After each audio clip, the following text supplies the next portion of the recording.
আসসালামু আলাইকুম প্রিয় চাকরি প্রত্যাশী সবাইকে স্বাগত জানাচ্ছি বিদ্যাবাড়ির পক্ষ থেকে। সাথে আছি আমি সাজ্জাদ হোসাইন এবং আমার সাথে আছে আমাদের সম্মানিত দুজন শিক্ষক, শ্রদ্ধেয় শাওন মোস্তফা স্যার এবং আমাদের কুষাণ স্যার।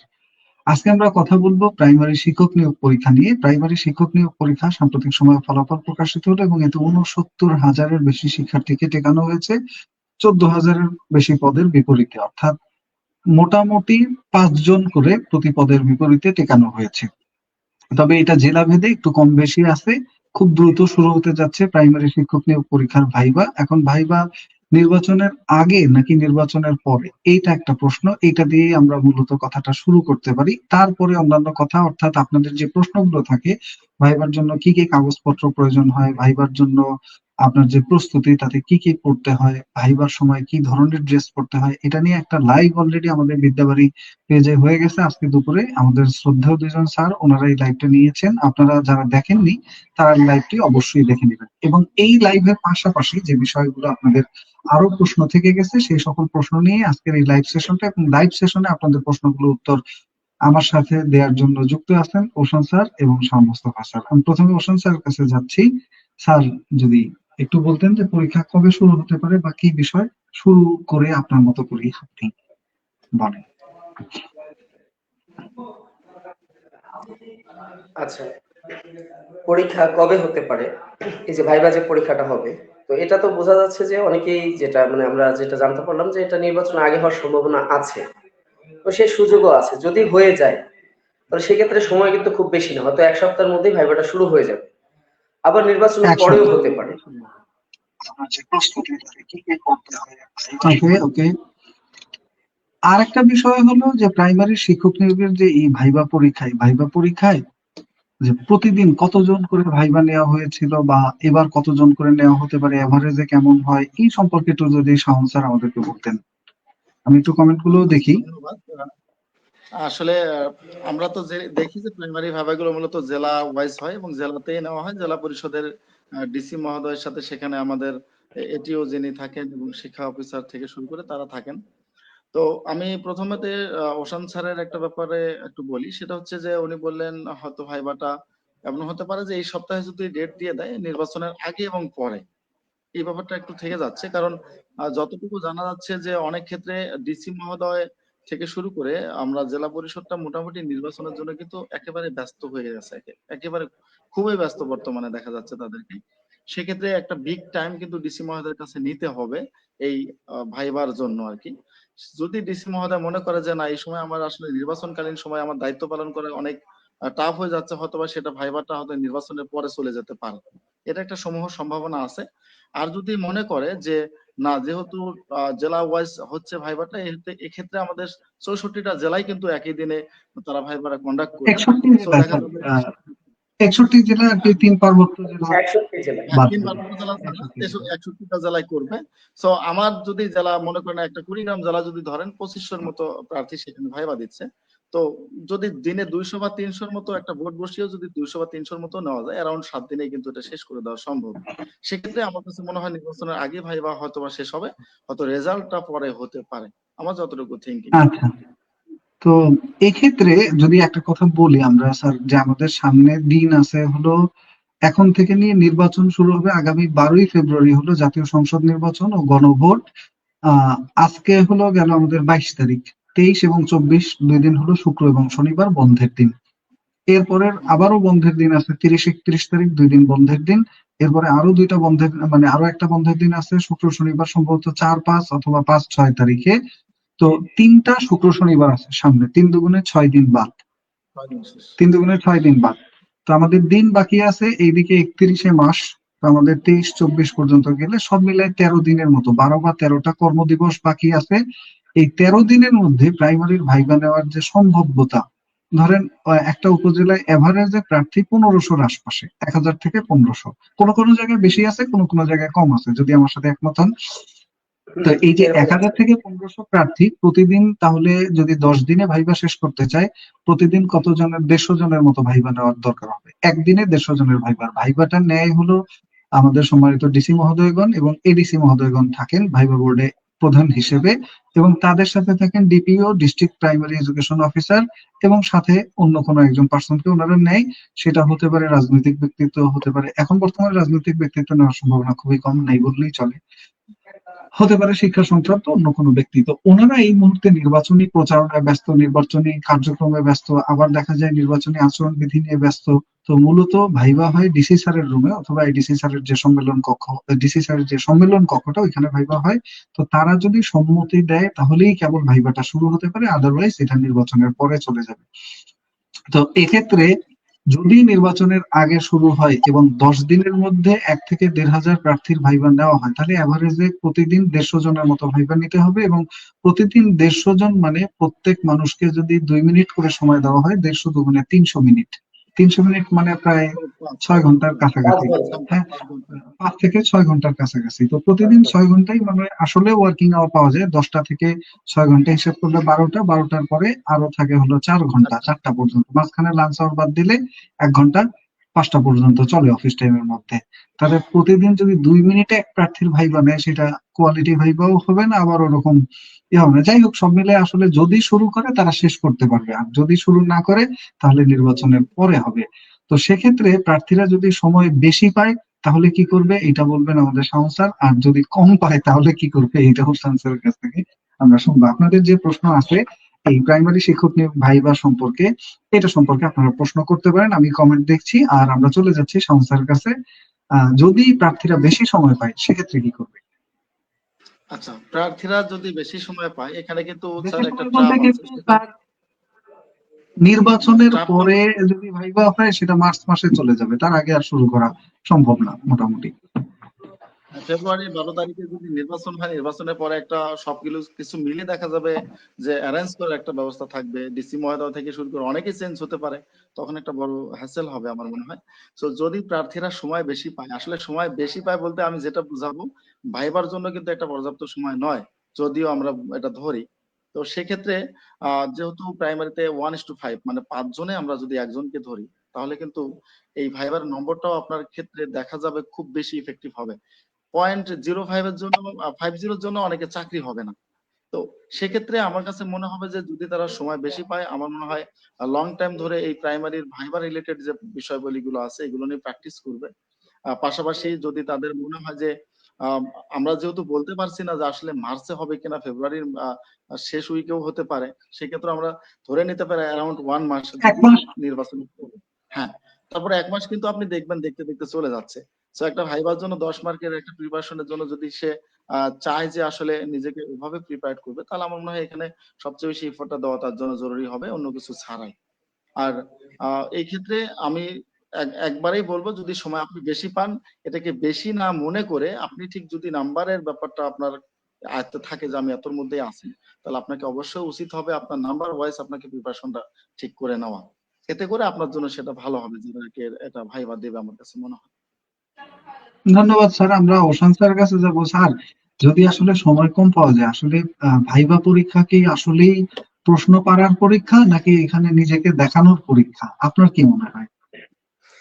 ধন্যবাদ স্যার, খুবই গুরুত্বপূর্ণ প্রশ্ন। যে যদি ভাইভাটা নির্বাচনের আগেই যদি শুরু হয়ে যায় তাহলে কিন্তু এটা খুব জটিল হয়ে যাবে। কারণ হচ্ছে এই অল্প সময়ের মধ্যে যে প্রয়োজনীয় কাগজপত্র এগুলোকে রেডি করতে হবে, এই একটা প্রেশার। আর একটা প্রেশার হচ্ছে যে ভাইভাতে কি প্রশ্ন করতে পারে, কি পড়বো না পড়বো, এই যে একটা প্রেশার। তো দুইটা প্রেশারে কিন্তু একজন প্রার্থী আসলে একটা মানে নাস্তানাবুদ হয়ে যাওয়ার মতো একটা অবস্থা হবে। তো এই ক্ষেত্রে যেটা হলো যে এতদিন তারা যেভাবে প্রাইমারি পরীক্ষাগুলো দিয়ে আসছে শুধু মুখস্থ বিদ্যা বা একটু বুঝে বুঝে পড়া, তো আসলে ভাইভা পরীক্ষাটা হচ্ছে যে প্রশ্ন পাড়ার থেকে গুরুত্বপূর্ণ বিষয় হচ্ছে নিজেকে কিভাবে উপস্থাপন সে করতেছে। আর যেহেতু এটা প্রাইমারি পরীক্ষা মানে ছোট ছোট বাচ্চাদের সামনে পড়াইতে হবে, আর আমরা জানি যে শিক্ষকদের প্রভাব কিন্তু অনেক বেশি, মানে বাবা মার থেকে শিক্ষকদের প্রভাবটা কিন্তু বেশি পড়ে বাচ্চাদের উপর। তো আসলে একজন শিক্ষক এক বাচ্চাদের সামনে যখন নিজেকে উপস্থাপন করবে আসলে সে যোগ্য কিনা এটাও কিন্তু প্রমাণ করার একটা উপায় হচ্ছে একমাত্র হচ্ছে ভাইভা, আর কোনো কিছু না। তো আমি মনে করি যদি এই অল্প সময় হয়, তো এদিকে তাদের উচিত হবে যে কাগজপত্র রেডি করা, আর পাশাপাশি উচিত হবে যে যারা মূলত মানে ভাইবার দিক নির্দেশনা দেয় তাদের কাছে যদি তারা যদি চলে যায় বা তাদের যদি শরণাপন্ন হয়, তাহলে এদিকে তারা কাগজপত্র রেডি করতে থাকলো, পাশাপাশি ওই টেনশনটা আর থাকলো না যে আমি কি পড়বো কি স্যার, করবো না করবো, যদি এরকম একটা কি দিক হতে নির্দেশনা পারে পাওয়া যে যায়। একজন প্রার্থী কোনো প্রশ্নের উত্তর করেনি, কিন্তু ভাইভায় পাশ করে গেছে, আবার প্রশ্নের উত্তর পেরেছে কিন্তু তারপরও ফেল করে দিছে। এই ঘটনা ঘটতে পারে কি? হ্যাঁ, এরকম হতে পারে। মানে আসলে সে কিভাবে উপস্থাপন করতেছে, মানে প্রশ্ন পারাটা বড় কথা না, বিষয়টা হচ্ছে যে সে ঘাবড়ে যাচ্ছে কিনা, সে হেজিটেট হয়ে যাচ্ছে কিনা, বা সে আসলে যে কোনো পরিস্থিতিতে কঠিন মুহূর্তে সে নিজেকে মানানসই করে নিতে পারে কিনা, সে আত্মবিশ্বাসী কিনা। মানে আত্মবিশ্বাসটা হচ্ছে অনেক গুরুত্বপূর্ণ, সে যে কোনো পরিস্থিতিতে আত্মবিশ্বাসী কিনা। তো সেক্ষেত্রে যদি তাকে আত্মবিশ্বাসী মনে হয়, সে যদি আর হাস্যোজ্জ্বল থাকে, আত্মবিশ্বাসটা আত্মবিশ্বাসী মনে আসলে হয়। কিভাবে দেখাবে? আমি যে বিশ্বাসী এটা কেমনে দেখাবো? আমি আমি এরকম হয়ে বসলে বিশ্বাসী নাকি আমি কত, মানে এটার বিষয়টা কি? সবাই খালি বলে যে আত্মবিশ্বাসী আত্মবিশ্বাসী, জিনিসটা আপনি যদি একটু সংক্ষেপে ব্যাখ্যা করতেন। আচ্ছা, যেমন আত্মবিশ্বাসী বলতে কি বোঝায়, যেমন হঠাৎ করে প্রশ্ন করলো যে আপনার ভিতর দুর্বলতা কি। তো আমি তো চাইবো না যে আমার দুর্বলতার প্রকাশ করতে, কোনো প্রার্থী তো চাইবে না যে আমার ভিতর যে এই দুর্বলতা আছে। এখন এটাকে একটু টেকনিক্যালি উত্তর দিতে হবে যে আসলেই আমার ভিতর দুর্বলতা বলতে কি, আমি যে কোনো পরিবেশে যখন যাই তখন আসলে পরিবেশটা পরখ করার চেষ্টা করি। পরখ করে তারপর আমি সিদ্ধান্ত নিই যে আমি কিভাবে কি করব। তো এতে করে হয়তো একটু সময়টা বেশি লাগে আমার, কিন্তু আমি ওই পরিবেশে একদম টেকসই ভাবে আমি সেখানে টিকে থাকতে পারি। তো এইভাবে যদি টেকনিক্যালি যদি উত্তর করা যায় তাহলে মনে হবে যে সেই প্রার্থীটা আত্মবিশ্বাসী। আর যদি বলে যে আমার ভিতর দুর্বলতা হচ্ছে আমি মিশতে পারি না, আমি বাচ্চাদেরকে পড়াইতে পারি না, এইভাবে যদি বলে তাহলে এখানে মূলত হচ্ছে আত্মবিশ্বাসের একটা ঘাটতি পড়ে যায় আর কি। মানে এরকম যদি ওকে টেকনিক্যালি, প্রত্যেকটা উত্তর যদি টেকনিক্যালি সে এখানে দিতে পারে আমি একটা তাহলে ব্যাপার মনে হবে বলবো যে সে শান স্যার, স্যার। আত্মবিশ্বাসী। একটা গুরুত্বপূর্ণ প্রশ্ন, এখানে যতগুলো প্রশ্ন আমাদের কাছে এসেছে তার মধ্যে 10 মার্কসের যে ভাইভা পরীক্ষা, এর মধ্যে কি একাডেমিক রেজাল্ট আছে? Shaon sir, academic sir, result কি ভাইভা পরীক্ষার ক্ষেত্রে আলাদা কোনো নাম্বার রাখা হয়েছে 10-এর মধ্যে, নাকি 10 পুরোটাই প্রশ্নোত্তর বা না উপস্থিতি না, এটার এখানে উপরে রাখা একাডেমিক হয়? রেজাল্টের একটা ব্যাপার দেখবে, অবশ্যই একাডেমিক রেজাল্টের নাম্বারও আছে, পাশাপাশি আপনার প্রেজেন্টেশনের আলাদা করে কি কোয়ালিটিটাও দেখবে। ডিস্ট্রিবিউটেড করা আছে কিনা? গতবার যেরকম আলাদা মার্কস ডিস্ট্রিবিউশন ছিল 25 মার্কসের মধ্যে, সার্টিফিকেটের উপর একটা নাম্বার এবার ছিল, এবার এবারও এটা এগুলো আছে কিনা? রুলস রেগুলেশন দেওয়া নাই যে আসলে মার্কের ব্যাপারটা যে ভ্যারি করা, এটা কিন্তু নাই এভাবে। শুধু তাহলে ভাইবা এবার 10 মার্কের। সার্টিফিকেট আলাদা করে যেহেতু উল্লেখ নাই এবং গতবারের থেকে 25 মার্কের ভাইবা কমিয়ে করা হয়েছে 10, তাহলে সার্টিফিকেটের বিষয়টা খুব বেশি মুখ্য রাখা হয়নি আর কি। হ্যাঁ, জি, জি। এটাতে আমি ওই যে হোসেন স্যারের ব্যাপারটা একটু যদি বলি, সেটা হচ্ছে আত্মবিশ্বাস মানেই হচ্ছে আমি সব বিষয়ে অলরাউন্ডার বা আমি পারবো।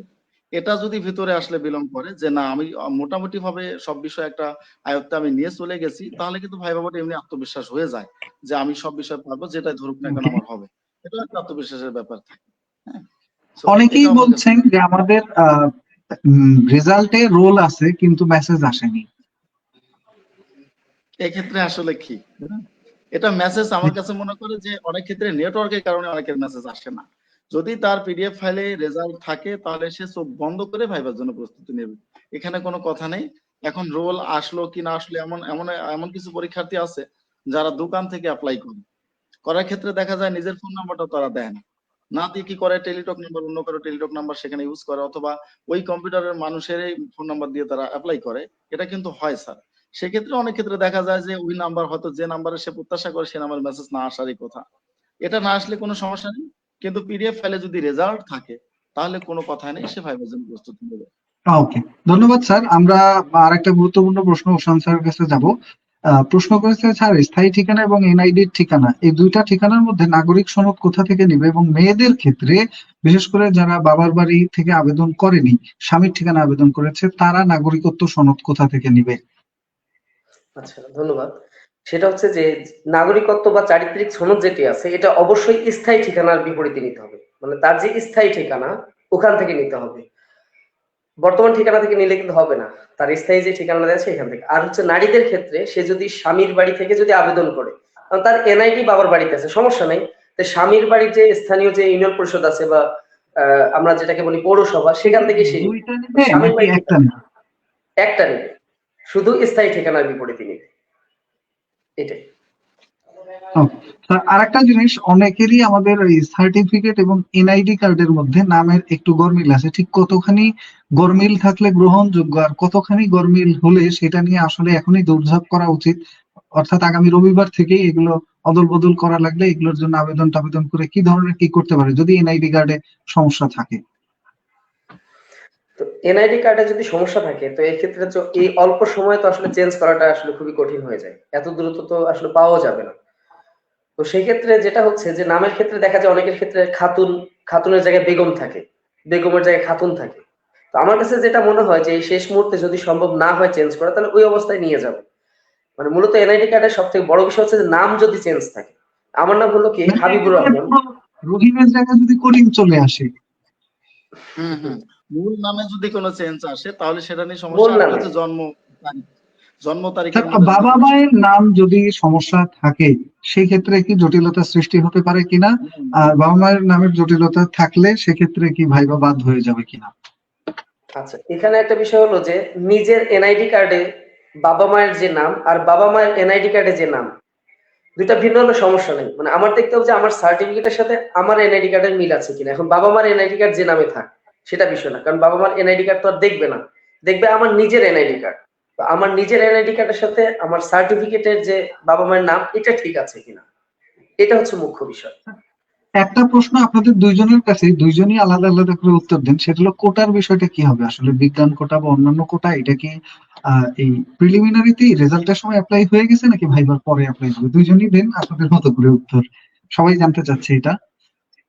আচ্ছা, আচ্ছা, কোটার ব্যাপারটা যদি বলি, কোটার ব্যাপারে প্রিলিমিনারিতে আমার কাছে যতটুকু মনে হয়েছে, আমার বেশ কিছু আমার স্টুডেন্ট তারা বলেছে যে সায়েন্স কোটা থেকে যারা পরীক্ষা দিয়েছে তাদের মনে হয় কোটাটা এখানে অ্যাপ্লাই হয়ে গেছে, কারণ অনেক কম নম্বরের মধ্যেও তারা আমরা দেখেছি রেজাল্ট চলে এসেছে। এবং এক্ষেত্রে আর্টস এর ক্ষেত্রে অনেক ক্ষেত্রে দেখা যায় যে হয়তোবা বেশি নাম্বারও তারা পাচ্ছে না, এবং জেলা ওয়াইজও এবং উপজেলা ওয়াইজও আমি এটা পাইছি এরকম তথ্য।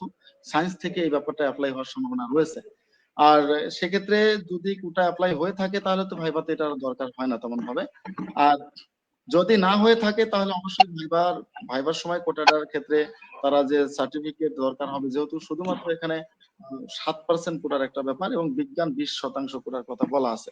আসলে আমরা যদি স্কুলের ব্যাপারটা খেয়াল করি, অনেক ক্ষেত্রে আমরা অনেক কিছু জানি না স্যার, কারণ ভিতরে তারা যে ঠিক কি পলিসিতে কাজ করে এটা তো বাইরে মানে ফাঁস করে না। আমরা একটা মোটামুটি হাইপোথিসিস করে একটা ব্যাপার বলতে পারি যে হয়তো কোটার ব্যাপারটা যদি 20% বলে থাকে, আমার মনে হয় প্রিলিতে এই ব্যাপারটা তারা মনে হয় যে এটা নিয়ে নিয়েছে, এরকম আমার মন্তব্য। আচ্ছা, আমরা তাহলে ওশান স্যারের কাছে শুনি, স্যারের কি মতামত এই ব্যাপারে।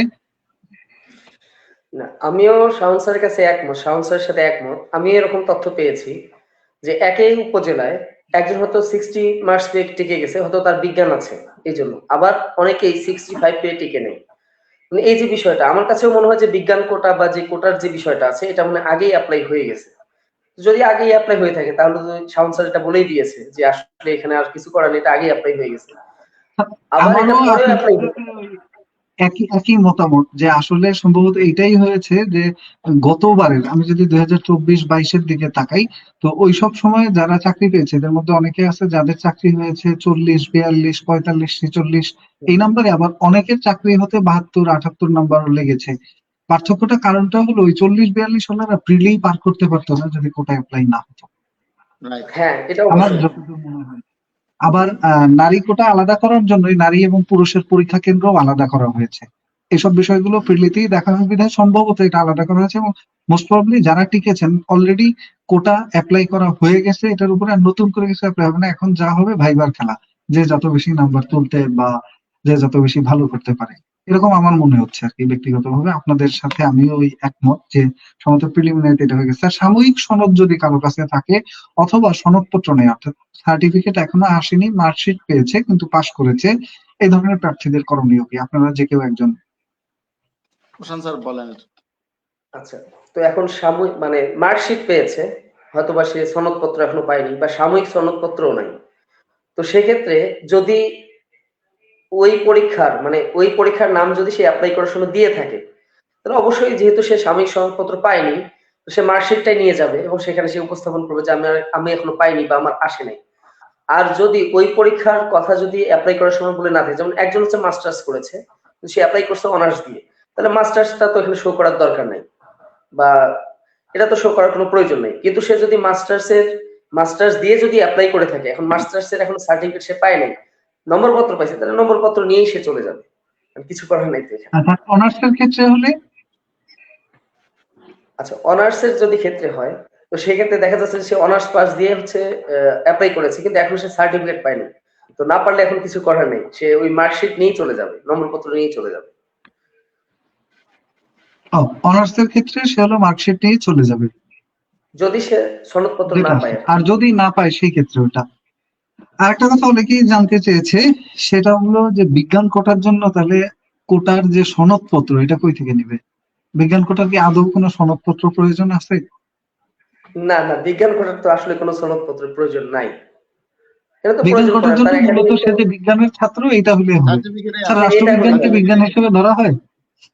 না না, জাস্ট রাষ্ট্রবিজ্ঞান, কিডিং। মনোবিজ্ঞান। রাষ্ট্রবিজ্ঞান, সমাজবিজ্ঞান, এই সকল বিজ্ঞান, হিসাব বিজ্ঞান, এই বিজ্ঞান কিন্তু বিজ্ঞান না। এই বিজ্ঞান বিজ্ঞান কোটার মধ্যে যাচ্ছে না আর কি, এটা মাথায় রাখেন। আর মুক্তিযোদ্ধা কোটা, প্রতিবন্ধী কোটা, এই সকল কোটার ক্ষেত্রে অবশ্যই সনদপত্র প্রয়োজন হবে এবং সংশ্লিষ্ট দপ্তরে গেলে এই সংক্রান্ত কোটার কাগজপত্র তারা সংগ্রহ করতে পারবে।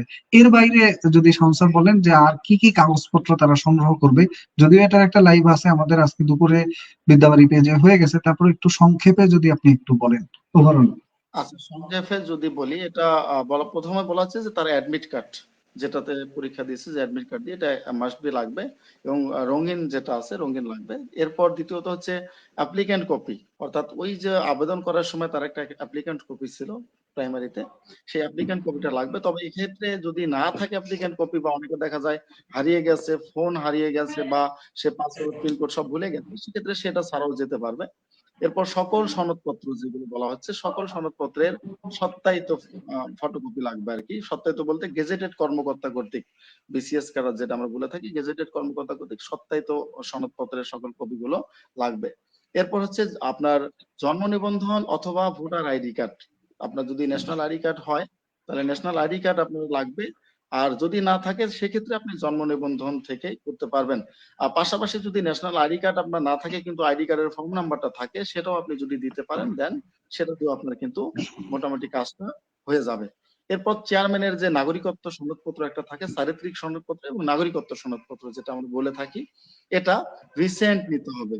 অনেকে তো 2 বছর 1 বছর আগের দেখি যে আমরা সনদপত্র ইউজ করে সিগনেচার পর্যন্ত ভুলভাল করে ফেলে।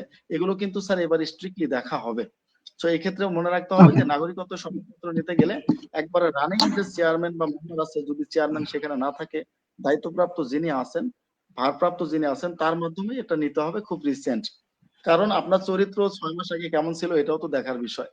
সেজন্য আপনাকে রানিং টাইম নিতে হবে। সেকেন্ড এবং সর্বশেষ যেটা বলা হচ্ছে যে আপনার ছবি, আপনার যে ছবি আছে সেই ছবি 4 কপির কথা বলা আছে, যে রঙিন ছবি 4 কপি এবং স্যার, রিসেন্ট ছবি। আরেকটা গুরুত্বপূর্ণ প্রশ্ন আমরা বলতে চাই, সেই প্রশ্নটা হলো খুবই গুরুত্বপূর্ণ প্রশ্ন। ওশান স্যারের কাছে আমাদের প্রশ্ন যে বিজ্ঞান কোটা আসলে কাদের জন্য ধরা হবে? যারা ডিপ্লোমা করেছে, বিএসসি করেছে, অথবা যারা এইচএসসি তে সায়েন্স করেছে, নাকি যারা অনার্সে সায়েন্স করেছে? কারণ ডিগ্রিতে তো আসলে আলাদা করে যারা অনার্স করেনি, 4 বছর মেয়াদি, 3 বছর মেয়াদি ডিগ্রি করেছে, তাদের ক্ষেত্রে তো সায়েন্স, আর্টস, কমার্স এরকম আলাদা করে ভাগ কিভাবে হয়, বা কি এই বিষয়টা সম্পর্কে আমাদের অনেকেরই স্পষ্ট ধারণা নেই। যদি স্যার এই বিষয়টা একটু ক্লিয়ার করতেন যে আসলে কোটা অ্যাপ্লাই করা হবে কাদেরকে বিজ্ঞানের প্রার্থী হিসেবে ধরা হবে, যেমন মৃত্তিকা বিজ্ঞান, এটা কি বিজ্ঞানের মধ্যে পড়বে কিনা, এরকম একটু ওভারঅল একটা আইডিয়া যদি আমাদেরকে দিতেন। আচ্ছা, এখানে বিজ্ঞান কোঠা বলতে বোঝায় যেটা, আমার মূলত এসএসসি এবং ইন্টারমিডিয়েটে বিজ্ঞান বিভাগ ছিল কিনা, এটা হচ্ছে গুরুত্বপূর্ণ বিষয়। কারণ অনেক সময় দেখা যায় যে ঘ ইউনিট, বিভিন্ন বিশ্ববিদ্যালয়ে যে পরীক্ষাগুলো হয় ঘ ইউনিটের মাধ্যমে, একজন আর্টসের ছাত্র কিন্তু ওই ঘ ইউনিটে পরীক্ষা দেওয়ার মাধ্যমে সে কোনো বিজ্ঞান বিভাগের একটা সাবজেক্টে কিন্তু পড়ার সুযোগ পায়, কিন্তু আসলেই তার বেসিক কিন্তু বিজ্ঞান না। এখানে বিজ্ঞান কোটা বলতে আমি যেটা বুঝি বা যতটুকু আমি জেনেছি এটা পড়ে, সেটা হচ্ছে যে মূলত এসএসসি এবং ইন্টারমিডিয়েট এইটাতে বিজ্ঞান আছে কিনা, এটাতে যদি বিজ্ঞান বিভাগ থাকে তাহলে তখনই এই বিজ্ঞান কোটাটা অ্যাপ্লাই করা হয়। এখন যদি এসএসসি ইন্টারমিডিয়েট বিজ্ঞান কোটা না থাকে, এরপর যদি সে বিজ্ঞান বিভাগের বা কোনো মানে একটা সাবজেক্টে মোদ্দা থাকে, কথা হলো এইচএসসি তে সে কোন বিভাগের শিক্ষার্থী ছিল এটা শিক্ষার্থী ছিল। হলো ধর্তব্য। জি। হুম হুম হুম। আচ্ছা, তবে এই ক্ষেত্রে কিছুটা পার্থক্য হলেও হতে পারে। আমার যতদূর মনে হচ্ছে যে এইচএসসি এর পরের যে স্টেজটা অর্থাৎ ডিগ্রি বা অনার্স, এগুলোতে কি এটাও বিজ্ঞান ধরতে পারে। ধর্তব্য কিনা, এটা যদি ধরে সেক্ষেত্রে অনেক প্রার্থী কিন্তু মানে ইন্টারমিডিয়েট পর্যন্ত সায়েন্স থাকলেও অনার্স সে করেছে বাংলায় অথবা আর্টস এর কোনো সাবজেক্টে, কমার্সের কোনো সাবজেক্টে, তাহলে তো সে বিজ্ঞানের প্রার্থী হিসেবে ধর্তব্য হবে না। এইটা আসলে আমরা মানে কতটুকু ক্লিয়ার বা স্পষ্ট কিনা, কোনো রূপরেখা বা কোনো সোর্স থেকে জানা আছে কিনা স্যার? এরকম কোনো স্পষ্ট কথা বলা নাই যে আসলে বিজ্ঞান কোটা আসলে কোত্থেকে ধরবে, এভাবে কিন্তু প্রাইমারি ক্লিয়ার করে বলে নেই এখন, বা ডিপিই কর্তৃপক্ষ। বিজ্ঞান বিভাগ তো সেক্ষেত্রে এটা হতে পারে আপনি যে কথাটি বললেন যে এসএসসি ইন্টারমিডিয়েট এটাতেও বিজ্ঞান ধরতে পারে, অথবা এসএসসি ইন্টারমিডিয়েট থেকে শুরু করে একদম অনার্স পর্যন্ত সে বিজ্ঞান বিভাগের খাঁটি স্টুডেন্ট কিনা এভাবেও হিসাব করতে পারে। এখন তারা কিভাবে অ্যাপ্লাই করবে এটা এখন একমাত্র তারাই বলতে পারবে আর কি, কিন্তু তারা স্পষ্ট করে এটা এখনো বলেনি। এটাই বুঝছি আমরা। তো আরেকটা গুরুত্বপূর্ণ প্রশ্ন, সেটা হলো অন্যান্য চাকরি যদি কেউ করে তাহলে সেই চাকরি কোন চাকরিগুলো করলে উল্লেখ করার প্রয়োজন আছে, আর যদি উল্লেখ করে সেগুলোর কোনো কাগজপত্র আনতে হবে কিনা? না, এক্ষেত্রে হচ্ছে যে শুধু সরকারি চাকরি, মানে দেখা যাচ্ছে এমপিও ভুক্ত যদি চাকরি থাকে, এমপিও ভুক্ত যেরকম নিবন্ধনের মাধ্যমে সে চাকরি করতেছে কোনো স্কুল কলেজে, এই চাকরিগুলো এবং সরকারি যদি কোনো চাকরি হয় এগুলোর কাগজপত্র তার শো করতে হবে। কিন্তু যদি সে প্রাইভেট সাথী কোম্পানিতে নামে চাকরি করে একজন বা অনেকবার বেসরকারি কমেন্ট চাকরি করেছেন স্যার যে কনভার্টেড মুসলিম হলে কোনো সমস্যা আছে কিনা। আমার তো মনে হয় না কোনো সমস্যা আছে। না, এগুলোতে কোনো সমস্যা নেই, কনভার্টেড মুসলিম হলে কোনো সমস্যা নেই, এগুলো ধর্ম চাকরির ক্ষেত্রে ব্যক্তিগত ভালো। বিষয়, আপনি যেই ধর্মেরই হন না কেন, অথবা যদি ধর্ম কনভার্টও করেন, এটা সম্পূর্ণ আপনার পার্সোনাল ইস্যু। এটার কারণে ভাই ভাই সম্ভবত কোনো এফেক্ট করার কোনো সুযোগই নাই। সায়েন্স কোটা হিসেবে গ্রাজুয়েশনটাকেই বোঝানো হয়েছে, এইটা আনঅ্যানিমাস টক্স উনি কমেন্ট করেছেন। কনভার্টেড মুসলিম সাথী আপনারটা বলে দিয়েছি আমরা।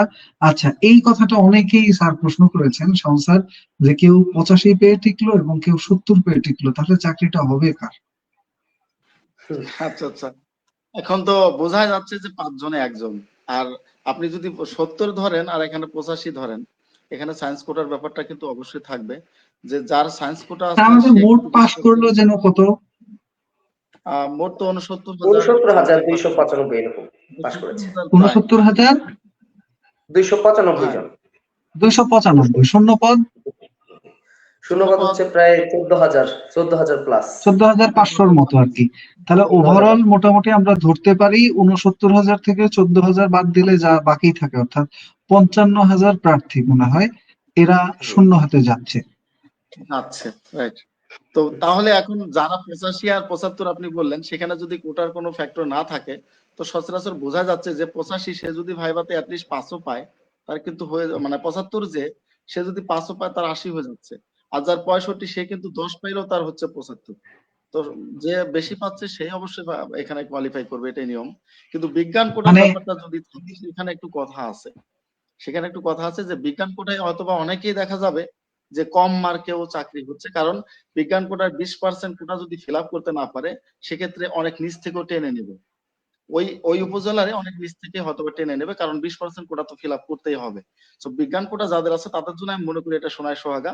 কম মার্ক নিয়েও তারা হয়তো ভালো একটা মানে পজিশনে থেকেও কম কম মার্ক পেয়েও আর্টসের যারা আছে তাদের চেয়ে অনেক কম মার্ক পেয়েও তারা চাকরি পাবে এবার। এটা এটা আমি মনে করি স্যার, আমার যেটা পার্সোনাল ভিউ, এটা স্পষ্ট একটা বৈষম্য। এই কোটাটা না থাকাই বেটার ছিল আসলে। মানে সহজ কথায় আমরা মোটামুটি ওভারঅল একটা আইডিয়া এটাই দিতে পারি যে আহ, আপনার প্রিলিমিনারি টাইপ লিখিত পরীক্ষা যেটাকে আমরা বলি এমসিকিউ, এই এমসিকিউ এবং ভাইবা দুইটা নাম্বার যোগ হয়ে মোটের উপর যে বেশি থাকবে সেই চাকরি পাবে। সে চাকরি পাবে এবং কোটার ক্ষেত্রে অবশ্যই একটু পাস পার্থক্য। করতে হবে আর কি। আর আরেকটা প্রশ্ন অনেকেই জানতে চেয়েছেন যে এনআইডি কার্ডে যদি জন্মসাল ভুল থাকে তাহলে সমস্যা হবে কিনা, আর মুক্তিযোদ্ধা কোটা পূরণ করেছে কিন্তু এখনো সে কাগজপত্র হাতে পায়নি, গেজেটটা আছে যে গেজেটে তার নাম আছে, এগুলো নিয়ে যেতে পারবে কিনা ওশান স্যার? আরেকটা জিনিস স্যার, ওই যে আমাদের ভর্তি কবে শুরু হবে ভাইবার, এটা সম্পর্কে অনেকে জানতে চেয়েছে যে স্যার ক্লাস শুরু করেছেন কিনা। আচ্ছা, ওশান স্যার যদি একটু বলেন। প্রথম যে কথাটি ছিল যে মুক্তিযোদ্ধা কোটা আছে কিন্তু সে এখন কাগজপত্র পায়নি, তার কাছে গেজেট প্রকাশ করেছে এই সনদটা তার কাছে আছে। তাহলে যেহেতু সে কাগজপত্র যদি এর মধ্যে পেয়ে যায় তাহলে ভালো কথা, না পারলে যদি না পেয়ে থাকে তাহলে ওই গেজেটটাই নিয়ে যাবে, যেটা গেজেট নিয়ে যাবে। এছাড়া তো আর কোনো উপায় আর কি নাই। ওই গেজেটটা তার শো করবে যে আমি এখনো পাইনি বা আমার বাবা এখনো পাইনি এই সার্টিফিকেট, ওই গেজেটটা নিয়ে গেলেই হবে। আর একটা বিষয় হচ্ছে যে আমাদের এই ভাইবা ব্যাচের যে কথা বলতেছে ক্লাস শুরু হয়েছে কিনা, তো আমরা তো জানি যে ইতিমধ্যে বিদ্যাবাড়িতে ভাইবা ব্যাচের ক্লাস কিন্তু শুরু হয়ে গেছে। ইতিমধ্যে ক্লাসগুলো 2-1টা করে ক্লাসও হয়ে গেছে প্রথম যে ব্যাচের। তো সেখানে তো আসলে ভর্তি হওয়ার এখন আর সুযোগ নাই, যেহেতু ওই ব্যাচের ক্লাস আমাদের চলতেছে। তো তারা যদি যুক্ত হতে চায়, কেউ যদি নতুন করে যুক্ত হতে চায়, তাহলে অবশ্যই দ্বিতীয় ব্যাচে নতুন যুক্ত হতে ব্যাচ হবে। কবে থেকে শুরু হতে পারে বা? নতুন ব্যাচ আশা করা যায় যে এই সপ্তাহের মধ্যেই, মানে এই সপ্তাহে বলতে যে সামনের সপ্তাহ, কালকে তো আগামীকাল তো শুক্রবার, মানে আগামী সপ্তাহ থেকে ইনশাল্লাহ শুরু হয়ে যাবে। বা যদি এমন হয় যে ভাইবার ডেট দিয়ে দিয়েছে তাহলে তো খুব দ্রুতই আমরা শুরু করে দিব এটা। স্যার আরো দুইটা জিনিস আমরা বলেছিলাম যে এনআইডি কার্ডে কারো যদি বাবার নাম মায়ের নাম ভুল থাকে অথবা জন্ম তারিখে ভুল থাকে সেই ক্ষেত্রে সমস্যা হওয়ার সম্ভাবনা কতটুকু বা কি করণীয়? আচ্ছা, এক্ষেত্রে করণীয়টা হচ্ছে, এটা তো বোঝাই যাচ্ছে যে এটা অবশ্যই চেঞ্জ করে নিতে হবে, পরিবর্তন করে নিতে হবে। তো এখন এই অল্প সময় তো পরিবর্তন করা হয়তো সম্ভব নাও হতে পারে যদি নির্বাচনের আগেই ভাইবা হয়ে যায়, ডেট দেয়। তো সেক্ষেত্রে আমার কাছে যেটা মনে হয় যে ওই অবস্থায় নিয়ে যাবে, এছাড়া কোনো উপায় নেই। আর যদি মনে হয় যে নির্বাচনের পরেই হবে, তাহলে সেক্ষেত্রে একটা পরিবর্তন করার সুযোগ থাকে দ্রুত, হয়তো ১ সপ্তাহ বা ২০ দিনের মধ্যে পরিবর্তন করার সুযোগ থাকে। যদি নির্বাচনের আচ্ছা পরেই আচ্ছা ভাইবা হয়, তো তার ক্ষেত্রে আমি পরামর্শ হচ্ছে যে সে যেন এটা প্রশান্ত স্যার পরিবর্তন করার একটা আবেদন এটার করে। ব্যাপারে জি। প্রশান্ত স্যার এটার ব্যাপারে একটা আমি বলি, হ্যাঁ, সেটা হচ্ছে এই সমস্যায় ২ জন ৩ জন পড়েছিল গতবার। সেটা যেটা হবে, যদি কারো এরকম ভোটার আইডিতে মেজর কোনো সমস্যা থাকে, সেক্ষেত্রে তারা ইউনিয়ন পরিষদের চেয়ারম্যানের একটা সুপারিশ পত্র নিয়ে যেতে পারে যে আমি এই এলাকার নাগরিক বা আমি এই এলাকার সন্তান। ইউনিয়ন পরিষদ চেয়ারম্যান এরকম একটা দেয়, নথি দেয়, যে যার মাধ্যমে বলা হয় যে তার এই নামটা চেঞ্জের জন্য গিয়েছে, হয়তো পায় নাই। এটা দেখালে আর কোনো কিছু লাগে না, কারণ আপনি যেটার জন্য চেঞ্জ দিয়েছেন সেটা অনেক ক্ষেত্রে গ্রহণযোগ্য হতেও পারে, নাও পারে। তো ইউনিয়ন পরিষদের চেয়ারম্যানের খুব মাধ্যমে এটা যদি নিতে পারেন সবচেয়ে বেশি ভালো হয় আর কি, যাদের এই খুব সমস্যাটা চমৎকার একটা হয়েছে। প্রশ্ন করছে একজন যে স্যার ভাইভায় পাশ করলে চাকরি কি কনফার্ম? না, ভাইভায় পাস করলেই যে চাকরি হবে বিষয়টা এমন না। তার হচ্ছে প্রিলি নাম্বার যেটা আছে, লিখিত টাইপের যে প্রিলি, এই প্রিলি নাম্বার এবং ভাইভা ২ টা যোগ করে যদি ওই উপজেলায় যে শূন্য পদ আছে, সেই শূন্য পদের মধ্যে যদি সে যদি থাকতে পারে সর্বোচ্চ নাম্বার প্রাপ্তিতে, তাহলে চাকরি হবে। এখন একজন ভাইভাতে পাস করলো, কিন্তু দেখা যাচ্ছে শূন্য পদ হলো ৫০ টা, কিন্তু ভাইভাতে পাস করছে ১০০ জন। ওই ১০০ জনের মধ্যে নম্বরের দিক থেকে প্রথম যে ৫০ জন থাকবে তাদের চাকরি হবে। এখন তার মধ্যে যদি সে থাকতে পারে চাকরি হবে, আর ওই ৫০ জনের মধ্যে যদি সে থাকতে না পারে তাহলে তো হবে না চাকরি। স্যার ৫০ জনের পরে আরেকটা হবে আমাদের প্যানেল সিস্টেম, যেটা ঝুলন্ত। Panel system. অর্থাৎ হ্যাঁ, পাশ প্যানেল করলে সিস্টেম চাকরি হবে যদি না হয় ঠিকই, সেক্ষেত্রে কিন্তু যেতে যদি পারে। উপরের দিক থেকে কেউ পদত্যাগ করে বা জয়েন না করে, তাহলে জয়েন সেই না শূন্য করে। পদগুলো আগামী ১ বছর পর্যন্ত সংরক্ষণ করবে এবং এই মেধা তালিকায় প্রথম কয়েকজনের পরে নিচের দিকে যারা থাকবে সিরিয়ালে তাদেরকে নেওয়া হবে, আহ বা যোগদানের জন্য তাদেরকে আবার ডাকা হবে নতুন করে। তাহলে মোটামুটি ধরে নেওয়া যায় যে আমাদের যতজন শূন্য পদ আছে এই শূন্য পদের পাশাপাশি ২, ৩, ৪ হাজার এমনকি ৫ হাজার মানুষের প্যানেলও ওনাদের কাছে সংরক্ষিত থাকতে পারে। অর্থাৎ ১৪,৫০০ জন জয়েন করার পর যদি এখান থেকে ১,০০০ মানুষ জয়েন না করে অথবা জয়েন করার পরে চাকরি ছেড়ে দেয় অন্য ভালো চাকরি পাওয়ার, কারণ আমরা জানি ৪৬তম বিসিএস এর রেজাল্ট একেবারেই সম্ভবত হয়তো যে কোনো সময় হয়ে যেতে পারে। তো সব মিলে আর কি আপনার যদি এইখান থেকে শূন্য পদ থেকে যায় সেগুলোর জন্য আবার এই ১৪,৫০০ পরে সিরিয়ালে যারা নিচের দিকে থাকবেন প্যানেল থেকে তাদেরকে ডাকা হবে, কিন্তু কেউ যদি ফেল করে তার আর কোনো আশা থাকছে না, এখানেই দি এন্ড, আবার আগামী নাই। সার্কুলারের দিকে তাকিয়ে থাকতে হবে তাকে। তো স্যার একটা গুরুত্বপূর্ণ প্রশ্ন, চারিত্রিক সনদ অথবা নাগরিকত্ব সনদ এই ধরনের যে সনদগুলো আছে এগুলা কি আসলে সত্যায়িত করতে হয় মেইন কপি নাকি ফটোকপি? এক্ষেত্রে কি নির্দেশনা সংস্থার যদি একটু বলেন আমাকে। আচ্ছা, মেইন কপি তো কখনোই সত্যায়িত লাগবে না, ওটা সত্যায়িত করার দরকার নেই। আপনি কোনো মেইন কপিটা কাগজপত্রের শো মেইন করবেন। কপি কখনো সত্যায়িত হ্যাঁ, প্রয়োজন হয় না। সত্যায়িত লাগবে না। সেক্ষেত্রে মেইন কপি সত্যায়িত করবেন না। যেটা ফটোকপি করবেন সেটা তো আপনাকে অলরেডি আপনাকে জমা দিতে হবে ১ কপি, অফিসে জমা দিতে হবে। তারপরে আপনার ভাইবা বোর্ডে নেবে ২ কপি। সেক্ষেত্রে আপনি ফটোকপিটা সত্যায়িত করবেন। সবগুলো কাগজের সাথে একসাথেই করবেন। এক্ষেত্রে অনেকে দেখা যায় স্যার অর্ধেক কাগজ একজনের কাছ থেকে করতেছে, অর্ধেক আরেকজনের কাছ থেকে করতেছে। অনেকে আবার এই নীলক্ষেতের সংস্থা কোনো বিসিএস ক্যাডারের পদবি নিয়ে গিয়ে কিন্তু অনেকে সত্যায়িত করার চিন্তা করে। এটা কিন্তু খুবই বিপজ্জনক। কারণ এখন আপনার নাম এবং আপনার ফোন নাম্বার সহ তারা ভেরিফাই করে আপনি যে কার কাছ থেকে সত্যায়িত করেছেন। এক্ষেত্রে আমি ক্যান্ডিডেটদেরকে বলবো অবশ্যই আহ, একবারে পিওর কারোর কাছ থেকেই যেন নেয়, এরকম নিজে নিজে সাইন নিয়ে নিজে নিজে সিগনেচার করে সত্যায়িত করে, এটা যেন সম্পূর্ণভাবে অ্যাভয়েড করা হয়। কারণ যদি কোনোভাবে ধরা পড়ে ওই শুধু সত্যায়িতের জন্য তার চাকরিটা যাবে, মানে চাকরি হবে না, ফেল করিয়ে দেওয়া হবে। তো সবাই যেটাই নেবেন আপনারা একজনের কাছ থেকে নেবেন। এই যে কিছুক্ষণ আগে রোশন স্যার বললো যদি সময় না থাকে অনেকগুলো কাগজ একটা বিসিএস ক্যাডারের কাছে গেলেও দেখা যাবে আপনার মতো ওরকম আর ১০০ জন গিয়ে সেখানে বসে আছে। সুতরাং সময় নিয়ে কালকে থেকেই আমার মনে হয় কাজগুলো শুরু করা উচিত, আমি এটা মনে করি আর কি। ওকে স্যার, আরেকটা প্রশ্ন অনেকেই করেছে, সেটা হলো আপনার এমপিও ভুক্ত শিক্ষকদের কি কোনো আলাদা কাগজপত্র প্রয়োজন আছে কিনা, আর যদি লাগে তাহলে কি কি ধরনের কাগজ লাগতে পারে? আরেকটা হলো বাবা মায়ের নামের বানান যদি ভুল হয় নামের বানান ভুলটা, এটা বানান ভুলটা আমি বলে দেই যে বানান ভুলের ক্ষেত্রে যদি এমন হয় যে রহিমের জায়গায় নিচের খুন্ডি, রয়ের যে নিচের শূন্যটা, এটা যদি ক হয়ে যায় উপরে উঠে, তাহলে পুরা নাম চেঞ্জ হয়ে গেল। মিলনের জায়গায় যদি মিনন হয়ে যায় তাহলে পুরা নাম চেঞ্জ হয়ে গেল। বাট যদি পুরা নাম চেঞ্জ হয়ে না যায় বা ব্যক্তি চেঞ্জ না হয়, টুকটাক বানান, এতে খুব বেশি কোনো সমস্যা হবে না। নিজের নামের ক্ষেত্রে হলে একটু জটিলতা আছে, বাট বাবা মায়েরটাই কোনো প্রকারই জটিলতা হবে না, পরে ঠিক করে নিলে হবে। কিন্তু নাম, ব্যক্তির নাম কাছাকাছি থাকতে হবে, অর্থাৎ রহিমের জায়গা বহিম হইতে পারে, বোঝা যাবে যে রয়ের এটা পরে নাই।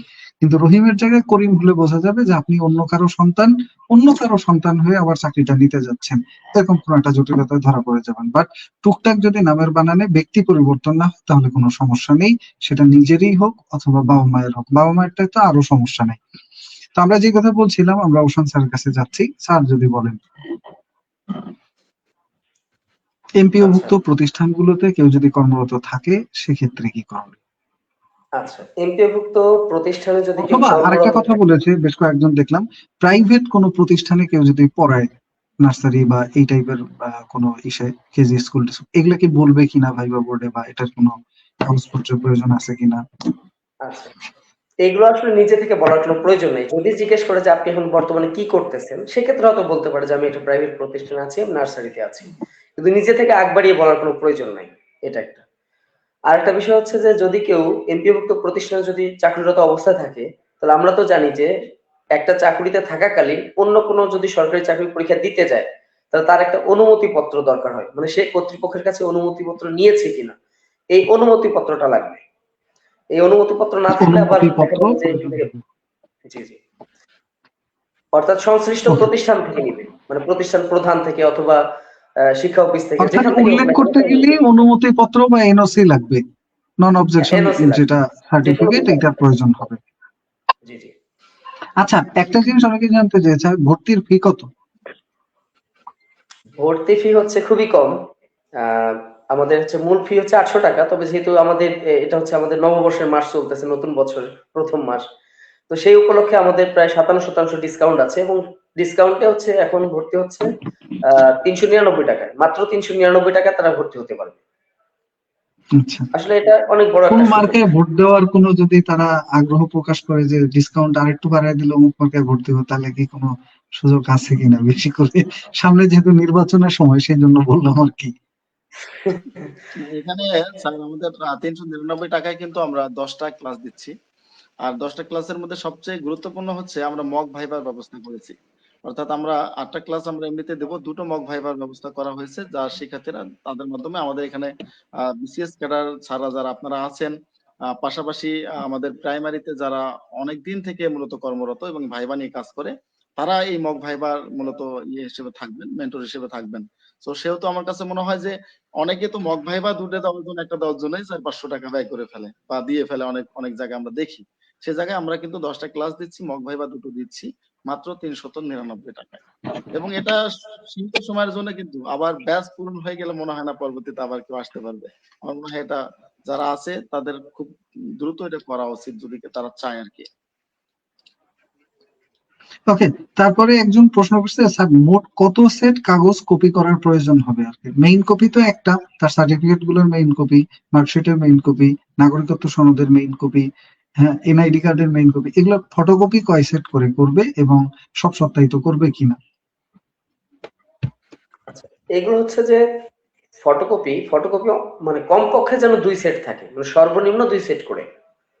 তা আমার কাছে যেটা মনে হয়, মানে আমি যেটা ব্যক্তিগতভাবে মনে করি, যে অন্তত 3 সেট করা উচিত। 2টা সত্তায়িত থাকলো, একটা এমনিতে থাকলো, একদম খালি সত্তায়িত ছাড়া।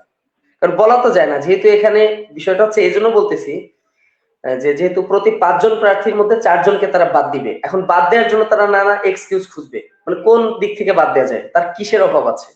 এই বাদ দেওয়ার জন্য এটাও হতে পারে যে যদি বলে যে আপনি একটা ফ্রেশ একটা কপি আমাকে দেন, হতে পারে এটা চাইতে পারে। তো তখন যদি আমি এটা উপস্থাপন করতে না পারি, হয়তো এই কারণে আমাকে ফেল করে দিতে পারে। তো আমি যেটা মনে করি যে অন্ততপক্ষে একটা ফ্রেশ কপি রাখলাম, ফটোকপি, আর 2টা সত্যায়িত রাখলাম। এগুলো এখন না লাগুক, হয়তো বা অন্য কোনো কাজেও তো লাগতে পারে, তবে আমি মনে করি যে অন্তত রাখা উচিত 2 থেকে 3 সেট ফটোকপি। একজন খুবই মজার একটা প্রশ্ন করছে একজন, স্যার কাগজপত্রের কপিগুলো যদি একাধিক ব্যক্তির দ্বারা সত্যায়িত করা হয় সেক্ষেত্রে কোনো সমস্যা হবে কিনা, যে এক সেট একজন করলো, এক সেট আরেকজন করলো, এক সেটের অর্ধেক একজন করলো, বাকি অর্ধেক আরেকজন করলো, 5-6 জনের কাছ থেকে যদি সত্যায়িত স্যার, করে নেয় এটা বলার সেক্ষেত্রে আগে সমস্যা হবে কিনা? আপনি তার দুঃখটা বোঝেন স্যার। তার মানে সে কোন দুঃখে এটা বলেছে এটা বুঝতে হবে যে একজন হয়তো বা 3-4টা সেট আমাকে নাও দিতে পারে, বিসিএস ক্যাডাররা যারা আছেন গেজেটেড কর্মকর্তা। তো এক্ষেত্রে তো আমরা যদি জেলা অফিস শিক্ষা অফিসে দেখি, প্রাথমিক মন্ত্রণালয়ের অফিসে যদি দেখি, সেখানে একটা জমা দিতে হচ্ছে আপনাকে। এটার কোনো আর হদিস নেই, মোট কথা এটা নিয়ে নেয় তারা এখানে। আর ভাইবা বোর্ডে আপনাকে একটা শো করতে হচ্ছে। তো সচরাচর যে আপনি যেখানেই যাবেন, যাকে অনুরোধ করবেন, আমার কাছে মনে হয় যে একজনের কাছ থেকে নেওয়াটাই বেটার। কারণ 2 জনের কাছ থেকে নিতে গেলে তো ওই যে একটু আগে ওশান স্যার বললো যে তারা বাদ দেওয়ার একটা পলিসি খুঁজবে। তখন হয়তো বা কোনো একটা ঘটনার জন্য আপনি 2 সেট কেন নিয়েছেন 2 জনের কাছ থেকে, বা আপনি রং করেছেন, হ্যান ত্যান করেছেন, এটা ওটা বলতে পারে। আপনি যদি পরিশ্রম করতে হয় তাকে আপনি অনুরোধ করে হলেও আমার মনে হয় 2-3 সেট তার কাছ থেকে, একজনের কাছ থেকে নেওয়াটাই বেটার। স্যার, কখনোই সর্বশেষ প্রতিষ্ঠান থেকে শিক্ষাগত সনদ চারিত্রিক সনদপত্র প্রয়োজন আছে। সর্বশেষ শিক্ষা প্রতিষ্ঠান থেকে চারিত্রিক সনদপত্র প্রয়োজন আছে ওশান স্যার, এইটা কি জিনিস আচ্ছা, জানতে চেয়েছেন সর্বশেষ অনেকেই। শিক্ষা এটা কি প্রতিষ্ঠান থেকে চারিত্রিক সনদ না, এগুলোর কোনো প্রয়োজন নাই। মানে চারিত্রিক এটা কি সনদপত্র আসলে, এটা লাগবে। দিয়ে বোঝায় কি সর্বশেষ শিক্ষা প্রতিষ্ঠান থেকে চারিত্রিক সনদপত্র, এই মর্মে কি কোনো কিছু কখনো লেগেছে কিনা? যদি লাগে না, জিনিসটা কি, আবার যাবে কোথায় সে? না, শিক্ষা প্রতিষ্ঠান থেকে যেটা হয় সেটা হচ্ছে প্রশংসাপত্র দেয়া হয়, কিন্তু চারিত্রিক সনদপত্র শিক্ষা প্রতিষ্ঠান থেকে তো আসলে দেয়া হয় না।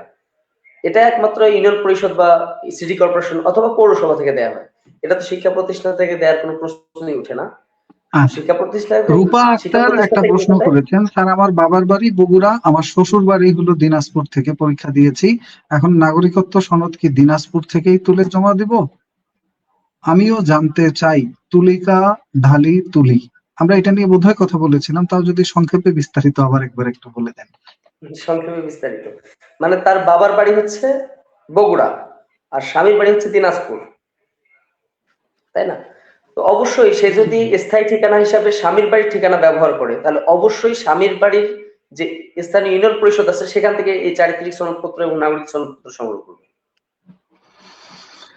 একটা প্রশ্ন করছে মুন্নি দেবনাথ, উনি বলছেন স্যার বিএসসি পাস কোর্স করেছি এবং সাবজেক্ট ছিল ফিজিক্স, কেমিস্ট্রি, ম্যাথ, আর মাস্টার্স করেছি ম্যাথ নিয়ে, ভাইভাতে কি প্রায়োরিটি দিবে সায়েন্স কোটার? মাস্টার্স করেছি আসলে ম্যাথ নিয়ে এবং ফিজিক্স, কেমিস্ট্রি, ম্যাথ ছিল তার অনার, মানে যেটাকে আমরা বলি ডিগ্রি পাস কোর্স, বিএসসি এটার। তো সে কি কোটার ক্ষেত্রে আমরা আগে আলোচনা অগ্রাধিকার পাবে কিনা বিজ্ঞান কোটা? করেছিলাম এটা, মেবি উনি লাইভে মনে হয় দেরি করে আসতে। তো এক্ষেত্রে সলিউশন ওশান স্যার অলরেডি দিয়ে দিয়েছে, এবং আমরাও অনেকের কমেন্ট থেকেও কিন্তু জেনেছি এটা। ডিগ্রি পাস কোর্সে যদি এটা থাকে সায়েন্সটা, এটা একমাত্র প্রাইমারি অথরিটি বলতে পারবে যে তাকে এই সুযোগ সুবিধাটা দিচ্ছে।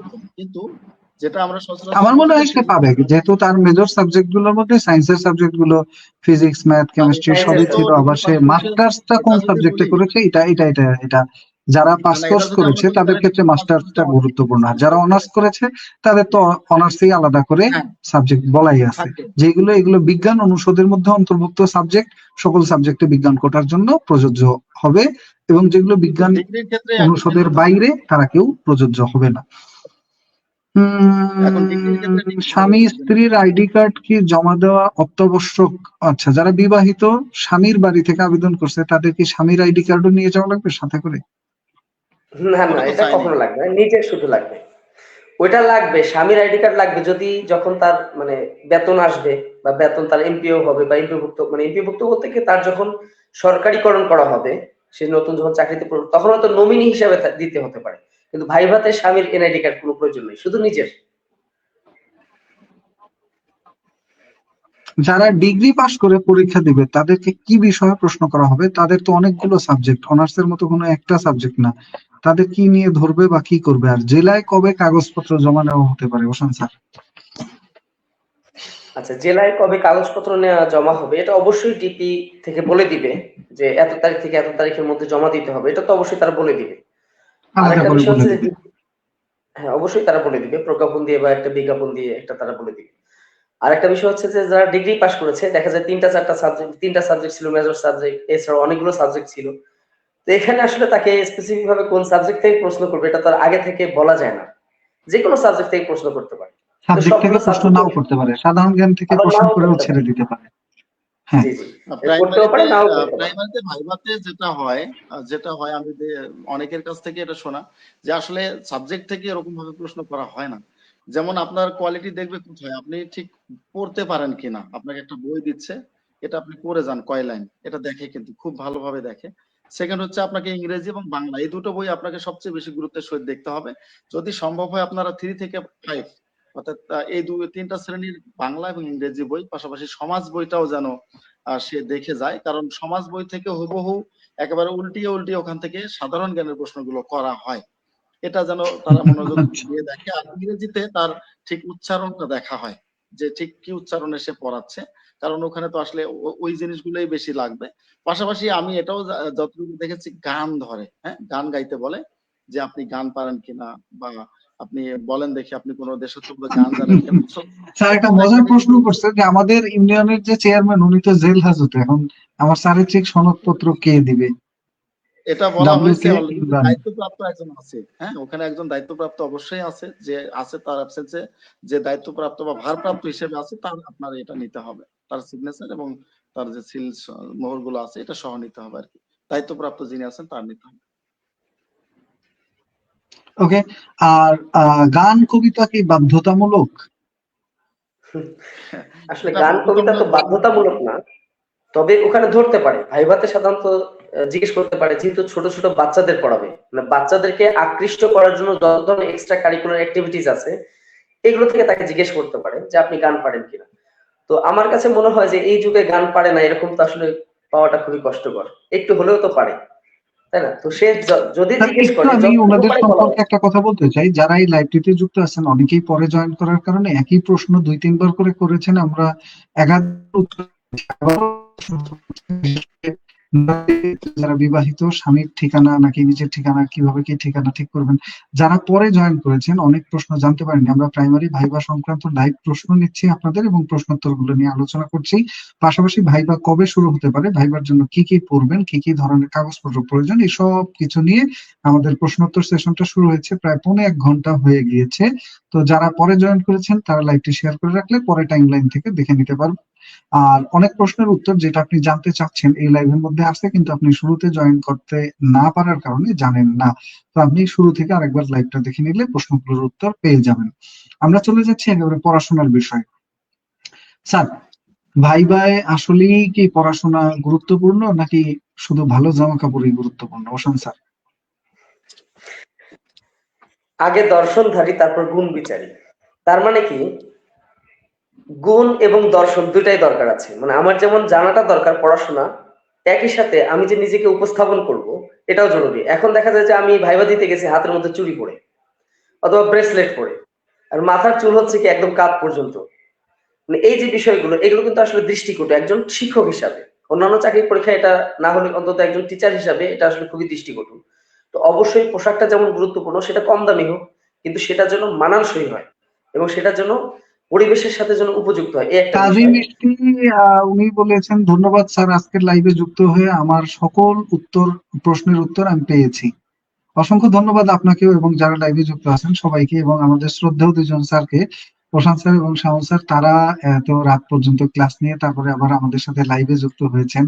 এখনো তারা তাদের ফ্যামিলির সময়ের পরিবর্তে আমাদের যে একটা ফ্যামিলি, বিদ্যাবাড়ি ফ্যামিলি, এই ফ্যামিলির যে সদস্য হিসেবে আপনারা যারা আমাদের সাথে যুক্ত আছেন সবাইকে সময় দিচ্ছে, এই জন্য আপনাদেরকেও অসংখ্য ধন্যবাদ এবং আমাদের শ্রদ্ধেয় স্যারদেরকেও ধন্যবাদ যে তারা আমাদের সাথে যুক্ত আছেন। যদি সবাই একত্রে হতে পারতাম তাহলে আরো বেশি প্রশ্নের উত্তর দেওয়া যেত, যেহেতু একত্রে হতে পারছি না বা আমাদের এই সেশনটা খুব বেশি লম্বা করার সুযোগ নেই, আমাদের ক্লাসগুলোতে আরো বিস্তারিত আপনাদের প্রশ্নোত্তর গুলো নিয়ে আমরা কথা বলেছি এবং বলবো। আমাদের মোট 10টা ক্লাস আছে ভাইবার জন্য, এবং ভাইবার কোর্স ফি ডিসকাউন্টে 800 টাকার পরিবর্তে এখন মাত্র 399 টাকা। এবং যদি আপনার ভাইবা 2 দিনের মধ্যে শুরু হয় তাহলে আমরা 2 দিনের মধ্যেই 10টা ক্লাস করাই দেবো। আর যদি 10 দিন পরে শুরু হয়, 1 মাস পরে শুরু হয়, তাহলে আমরা সময় নিয়ে করাবো। সো এইভাবেই আর কি আমাদের পরিকল্পনাগুলো সাজানো হয়েছে। তো ভাইবার জন্য আসলে কি পড়বে যদি একটু সমস্যা বলতেন, যে সাধারণ জ্ঞান অংশ থেকে সাধারণত কি প্রশ্ন করা হয় ভাইবাতে? আচ্ছা, সাধারণ জ্ঞান অংশ থেকে সাম্প্রতিক ভাইভাগুলো যদি অ্যানালিসিস করি আমরা, সবচেয়ে বেশি কমন যে প্রশ্ন সেটা হচ্ছে জুলাই গণ অভ্যুত্থানটা। এই জুলাই বিপ্লব বা গণ অভ্যুত্থান, এটা খুব সুন্দর করে তাকে পড়ে যেতে হবে, এটা একেবারে ম্যান্ডেটরি আমি বলবো। এরপর পাশাপাশি সাম্প্রতিক সময়ে যদি ডিসি মহোদয়ের ব্যাপারে অনেক কিছু মেনটেন করে, তিনি যদি আসলে এই বাংলাদেশ বা বিশ্ব সম্পর্কে মোটামুটি ধারণা থাকে বা মোটামুটি বর্তমান আপডেট তথ্যগুলো জানা থাকে, তাহলে অবশ্যই সাম্প্রতিক ব্যাপারগুলো দেখে যেতে হবে। এর পাশাপাশি যদি আমি বলি, আমাদের মুক্তিযুদ্ধ কমন একটা ফ্যাক্টর, আমাদের সংবিধানটা কমন একটা ফ্যাক্টর, এবং আমাদের ভাষা আন্দোলন এটা কমন একটা ফ্যাক্টর। এরকম করে ধরে দেখা যাবে কিছু একেবারে মোটা মোটা দাগে যদি কিছু তথ্য আমরা দেখি, যে জুলাই গণ অভ্যুত্থান, মুক্তিযুদ্ধ, সংবিধান, ভাষা আন্দোলন থেকে শুরু করে এই আনুষঙ্গিক বিষয়গুলো এটা জানতে হবে সাধারণ জ্ঞানের হিসেবে।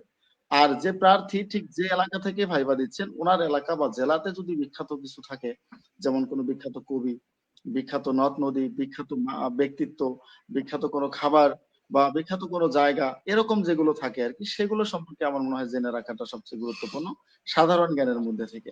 এর পাশাপাশি আন্তর্জাতিক তো স্যার আপনি বলবেন যে আর কি কি ঠিক জানা হয়, এগুলো আপাতত ভাইবার ধন্যবাদ জন্য। স্যার আপনাকে। আর আমরা ওশান স্যারের কাছে আবারও একটু ফিরে যাচ্ছি। ওশান স্যারের কাছে আমরা জিজ্ঞেস করতে চাই যে স্যার আসলে ড্রেস আপের ব্যাপারটা কেমন হবে? যারা দাড়ি টুপি আছে, পাঞ্জাবি পরে গেলে কি ফেল করাই দিবে, নাকি বোরখা পরে গেলে ফেল করাই দিবে? বোরখা পরা যাবে কিনা, হিজাব থাকবে কিনা? অথবা যারা নর্মাল ড্রেস আপ করেন তাদের ক্ষেত্রে পুরুষদের ড্রেস আপটা কেমন হওয়া উচিত এবং নারীদের ড্রেস আপটা কেমন হওয়া উচিত? সংক্ষেপে বিস্তারিত যদি একটু বলতেন, শাড়ি নাকি থ্রি পিস, কোনটায় বেশি নাম্বার দেয়? আচ্ছা, তো সেটা হচ্ছে, একটা প্রবাদ আছে, নারী সুন্দর শাড়িতে, পুরুষ সুন্দর দাড়িতে। তো যারা নারী প্রার্থী আছে তারা অবশ্যই, আমি মনে করি যে শাড়ি পরে স্যার যাওয়াটা কিন্তু বেস্ট। দাঁড়িয়ে নেই, দাঁড়িয়ে নেই, দেখেন শাড়ি, ওসান স্যার দাঁড়িয়ে নেই কিন্তু। না না, এই জন্য তো আমি সুন্দর না, কিন্তু সাজ্জাদ স্যারকে তো অসাধারণ লাগতেছে। এরপর হচ্ছে আমাদের শাওন স্যারকে অসাধারণ লাগতেছে। তো তার মাঝে আমার কিন্তু বেমানান লাগতেছে, কারণ এটাই প্রমাণ এখানে করে দিচ্ছে যে আসলে পুরুষ কিসে সুন্দর। তো আরেকটা বিষয় হলো যে অবশ্যই শাড়ি পরাটা ভালো। আর যারা বোরখা ব্যবহার করেন অবশ্যই নিকাব যেন না করে। অনেকে হয়তো নিকাব করেন, মুখটা যেন খোলা থাকে, হাত মোজা পা মোজার কোনো প্রয়োজন, পা মোজা পড়ুক সমস্যা নেই, হাতটা যেন খোলা থাকে, হাত মোজা যেন না পড়ে সে, আর নিকাব যেন না করে সে, বোরখা করুক হিজাব করুক, যা ইচ্ছা তাই করতে পারে সে। আর অবশ্যই বোরখা যখন পরবে এক কালার হবে, হয় নীল কালার যেটা আছে সেটা পরতে পারে, অথবা কালো কালার, এর মধ্যে বাছাই করে নেবে। মাল্টি কালার এটা পরার কোনো প্রয়োজন নেই, এক কালারটাই হচ্ছে সব থেকে আমার কাছে মনে হয় ভালো। আর পুরুষদের ক্ষেত্রে যদি কেউ শার্ট প্যান্ট ব্যবহার করে, অবশ্যই কালো প্যান্ট, সাদা শার্ট, এবং সাথে যদি একটু লম্বা স্ট্রাইপ থাকে, মানে চেক না হয়, যদি একটু লম্বা হালকা স্ট্রাইপ যদি থাকে, এবং মানানসই হচ্ছে টাই। কারণ কালো প্যান্ট সাদা শার্ট লাল টাই পরলে তার হইলো না, মানে টাইটা যেন একটু মানানসই হয়, এই আর কি। আর যাদের দাড়ি আছে বা টুপি পরেন যারা, এটা কোনো সমস্যা না, এটা কোনো ফ্যাক্ট না। তো অবশ্যই যেন দাড়ি থাকে, এটার জন্য এলোমেলো না হয়, মানে যারা নিয়মিত দাড়ি রাখে তারাও তো দাড়িটাকে সুন্দর করে একটা সাইজ করে রাখে বা সুন্দর করে মানানসই করে রাখে, এরকম যেন মানানসই যেন হয়। দাড়ি টুপি কোনো ফ্যাক্ট না। তো ওভারঅল এটাই হচ্ছে কথা। আর একটা বিষয় হলো যে, বিশেষ করে যারা নারী প্রার্থী আছে, পুরুষরা তো এমনিই সুন্দর, ন্যাচারাল বিউটিফুল, আর নারীরা যারা আছে ওরাও ন্যাচারাল বিউটিফুল, কিন্তু তাদের আরেকটু, মানে যেহেতু চাকরি ভাইবা দিতে যাচ্ছে, তো আমার মনে হয় যে একটু মেকআপ এটা করা যেতে পারে, কোনো সমস্যা নাই। মানে নিজেকে সাজানোর জন্য যতটুকু করা দরকার, আমার মনে হয় এতটুকু করে যাওয়াটাই ভালো হবে। সে বোরখা পরুক বা যাই পরুক, নিজেকে যতটুকু সাজানো যায়, এটাই। বোরখা পরলে কোন কালার বেস্ট, নাম্বার আমার কাছে বেশি মনে কোন হয় যে বোরখা কালারের পরলে, বোরখায়? আমি যেটা মনে করি যে বোরখা পরলে কালো অথবা নীল একটা কালার আছে, মানে গাঢ় নীল যেটা, এই দুটা। সহজ কথায় বললে ওইখানে নায়ক নায়িকা নেওয়া হবে না, ওইখানে নেওয়া হবে শিক্ষক শিক্ষিকা, সেরকম একটা শিক্ষক মার্জিত শিক্ষিকা। পোশাক বা মার্জিত একটা ড্রেস আপ। চুলের কাটিং থেকে শুরু করে একেবারে পায়ের জুতা পর্যন্ত সব জায়গায় এটার একটা ছাপ থাকা জরুরি। আর আচার আচরণের ক্ষেত্রে কিছু বিষয় রয়েছে, যার মধ্যে অন্যতম গুরুত্বপূর্ণ একটা বিষয় হলো বাচন ভঙ্গি। সেটার জন্য অবশ্যই এখন থেকে নিজেরা নিজেরা চর্চা করা প্রয়োজন। এই চর্চাটা আসলে কিভাবে করতে পারে একজন শিক্ষার্থী? শামসা। চর্চার মধ্যে যদি বলি, আঞ্চলিকতা আমাদের সবারই থাকবে কম বেশি, কিন্তু এমন থাকা যাবে না যেটা দুর্বোধ্য লাগে, ওখানে গিয়ে আপনার কথাটাকেই যেন মেইন ফ্যাক্টর না হয়, এরকম আর কি। চর্চার ক্ষেত্রে স্যার আমরা আমাদের এখানে ভাইভাতে যারা কোর্সে আছে তাদেরকে তো আমরা চর্চার বিষয়টাও আমরা শেখাবো। আমাদের এখানে আছে একটা ক্লাস, পুরোপুরি আপনি মেবি দিচ্ছেন ক্লাস। স্যার তো প্রশ্ন করছে, কলম কি এখানে হাতে আমরা করে নিয়ে যাবে?